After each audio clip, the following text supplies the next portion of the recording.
কাঁচা চাল দিয়ে যে এমন সুন্দর একটা রেসিপি তৈরি করা যায় তো আপনারা না দেখলে বিশ্বাসই করতে পারবেন না।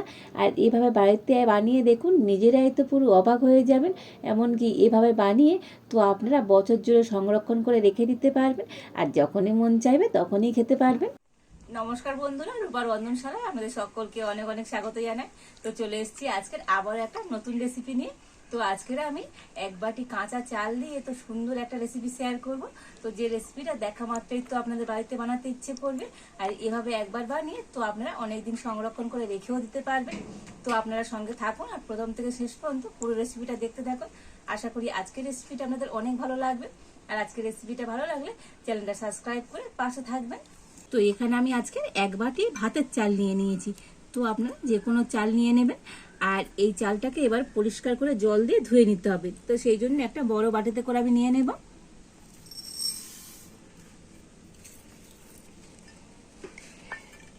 দিয়ে দেব জল। তো এটাকে পরিষ্কার করে না ধুলে আজকের যে রেসিপিটা বানাবো তো রেসিপিটা কিন্তু সাদা হবে না। তো চালের মধ্যে অনেক ময়লা থাকে, একটু ভালো করে পরিষ্কার করে ধুয়ে নিতে হবে। তো মোটামুটি আমি এখানে 3 বার জল দিয়ে ভালো করে ধুয়ে নেব। তো দেখুন চালটাকে পরিষ্কার করে জল দিয়ে ধুয়ে নিয়েছি। আর এবার আমি চালের মধ্যে অল্প একটু জল দিয়ে দেব। আর এবার আমি এই চালটাকে জলের মধ্যে ভিজিয়ে 1 ঘন্টা রেখে দেব। এতে করে চালটা কিন্তু খুব সুন্দরভাবে নরম হয়ে যাবে। তো দেখুন চালটাকে আমি 1 ঘন্টা ভিজিয়ে রেখেছিলাম, আর চালটা খুব ভালো মতো ভিজে গিয়েছে। দেখুন, তো হাতে নিলে বুঝতে পারবেন তো চালটা কিন্তু একেবারে নরম হয়ে গিয়েছে। আর এবার আমি একটা মিক্সি জার নিয়ে নিয়েছি, আর এই চালটাকে এখন আমি মিক্সি জারের মধ্যে নিয়ে নেব। তো জল সহ আমি চালটাকে মিক্সি জারের মধ্যে দিয়ে দিচ্ছি।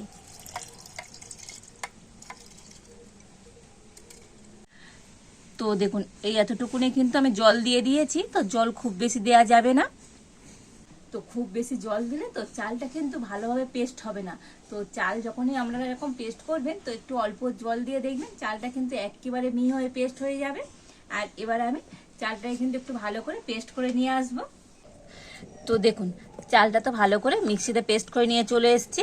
আর এই রকম কিন্তু একটু ঘন করে পেস্ট করে নিতে হবে, আর একেবারে পেস্টটা যেন মিহি হয়। তো আপনারা হাত দিয়ে বুঝতে পারবেন এরকম করে মিহি করে পেস্ট করে নিতে হবে। আর দেখুন একটু এরকম আঠালো ভাব হবে। তো চালটাকে ঠিক এইভাবে পেস্ট করে নিয়েছি। আর এই পেস্ট করা চালটা আমি একটা বাটি মেপে নিয়ে নেব।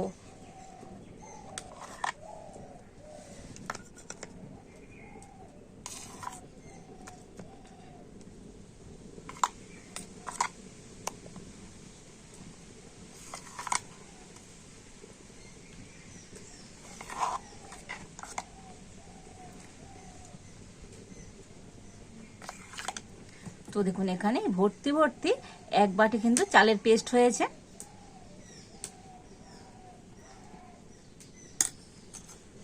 আর এবারে আমি উনুনটা জ্বেলে উনানে একটা কড়া বসিয়ে দিয়েছি, আর কড়াতে আমি দিয়ে দেবো জল। তো এখানে একটা বাটি নিয়েছি। তো যে বাটি মাপ করে 1 বাটি আমার চালের পেস্ট হয়েছে, ওই একই বাটি মাপ করে আমি 2 বাটি জল কড়াতে দিয়ে দেবো।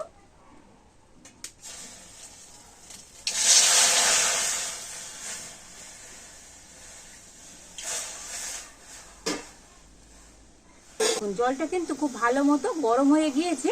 তো জলের মধ্যে অল্প একটু সামান্য পরিমাণে আমি লবণ দিয়ে দিচ্ছি। তো লবণ দিয়ে জলটাকে একটু ফুটিয়ে দেবো, মানে এবার ফুটে উঠলেই হবে।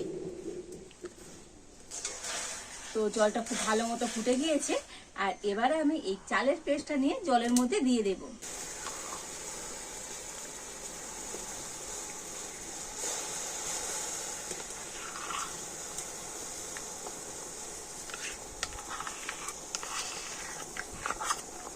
তো জলের সাথে চালের পেস্টটা ভালো করে মিশিয়ে নেব।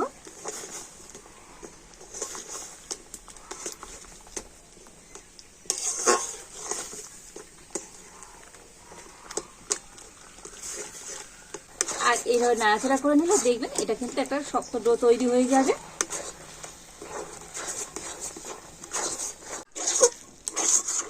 তো দেখুন নাড়াচাড়া করে তো এরকম টাইট করে নিয়েছি, তবে এর বেশি আর টাইট করার দরকার নেই। এবার আমি ডোটাকে নামিয়ে নেব।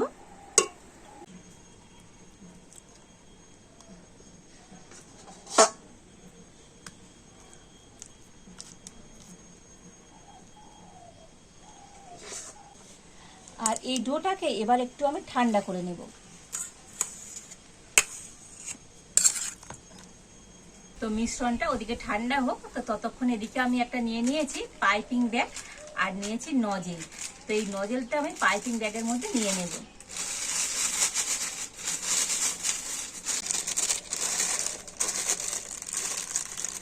আর এই পাইপিং ব্যাগের এই কোণটা একটু আমি কেটে নেব।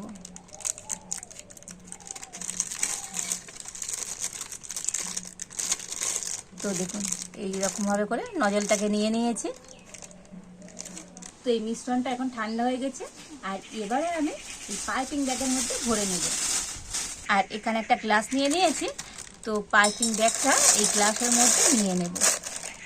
এইভাবে করে ব্যাটারটাকে আমি পাইপিং ব্যাগে ভরে নেব।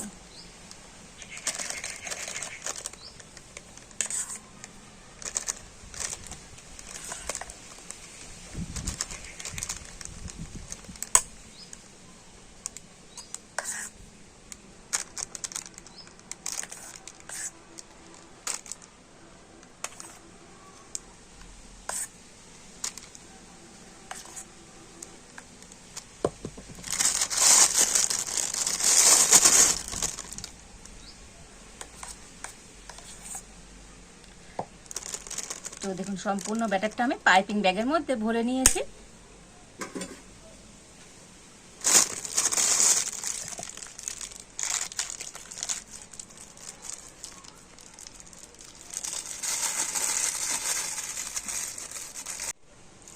আর এখানে একটা আমি গার্ডার দিয়ে দেব।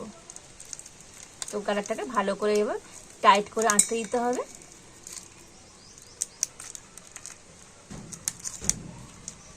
আর এবারে দেখুন এখানে একটা কুলোর মধ্যে আমি এরকম একটা প্লাস্টিক নিয়ে নিয়েছি।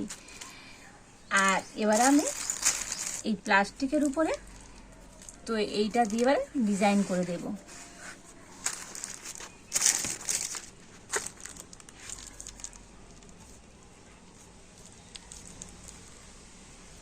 তো ডিজাইন বলতে এটাকে আমি এইভাবে করে একটু ঘুরিয়ে ঘুরিয়ে দিয়ে দেব, মানে জিলিপির মতো করে নেব।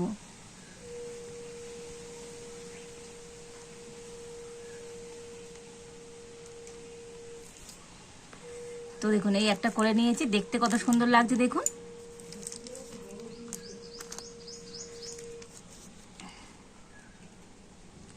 তো একইভাবে করে আরো একটা করে নেব। তো এখানে একটু নজেল নিয়েছি বলে খুব সুন্দর কিন্তু একটা ডিজাইন তৈরি হয়ে যাচ্ছে দেখুন। তো যদি আপনাদের হাতের কাছে নজেল না থাকে তো আপনারা শুধুমাত্র পাইপিং ব্যাগের মধ্যে ভরেও করে নিতে পারেন।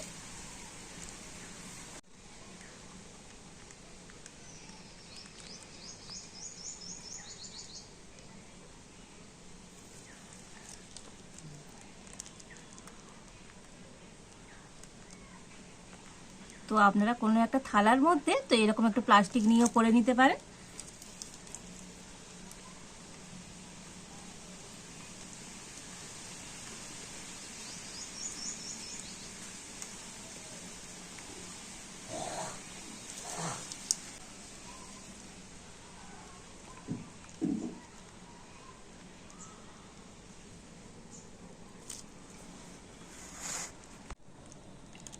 তো কুলোর মধ্যে এরকম একটু ছাড়া ছাড়া করে দিয়ে দিতে হবে।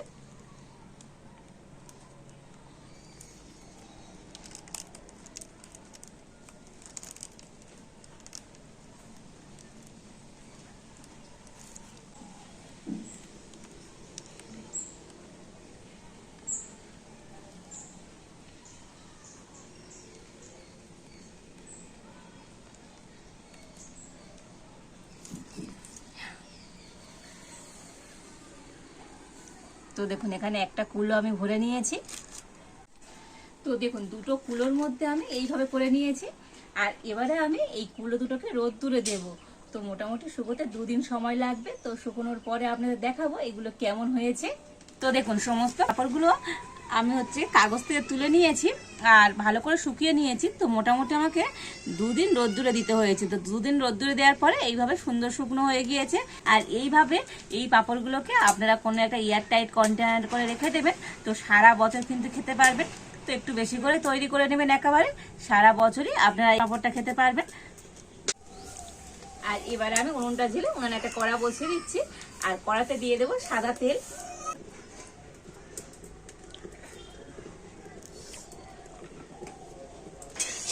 তো তেলটা ভালো মতো গরম হয়ে গিয়েছে। আর এবারে তো আপনাদেরকে এই পাঁপড় ভেজে দেখাবো আজকে এই পাঁপড়টা কতটা সুন্দর হয়েছে। তো কয়েকটা পাঁপড় আমি তেলের মধ্যে দিয়ে দিলাম।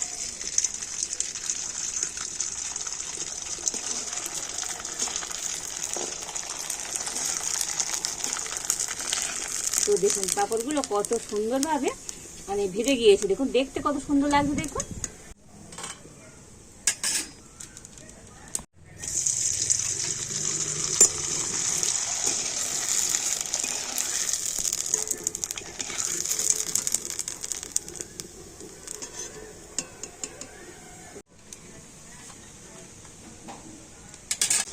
আর একইভাবে আমি সমস্ত পাঁপড়গুলো ভেজে নেব। তো দেখুন সমস্ত পাঁপড়গুলো ভেজে নিয়েছি, আর কত সুন্দর দেখতে হয়েছে দেখুন ভাজার পরে। তো এইভাবে পাঁপড় একবার তৈরি করে দেখবেন, বাড়ির প্রত্যেকে ভীষণভাবে পছন্দ করবে। আর এই পাঁপড়গুলো খেতেও তো সুন্দর হয়। তো আপনারা একবার না বানিয়ে খেলে বুঝতেই পারবেন না এই পাঁপড়টা কতটা টেস্টি হয়। আর দেখুন পাঁপড়গুলো একেবারে হয়েছে মুচমুচে। আর এইভাবে পাঁপড় ভেজেও আপনারা অনেক দিন রেখে খেতে পারবেন, কতটা সুন্দর হয়েছে আজকের এই পাঁপড়গুলো। তো আজকের আমার এই পাঁপড়ের রেসিপিটা আপনাদের কেমন লাগলো তো অবশ্যই কমেন্ট করে জানাবেন। ভালো লাগলে লাইক শেয়ার সাবস্ক্রাইব করবেন। আজ এই পর্যন্ত, আপনারা ভালো থাকুন, সুস্থ থাকুন। দেখা হচ্ছে নতুন কোনো একটা রেসিপি নিয়ে।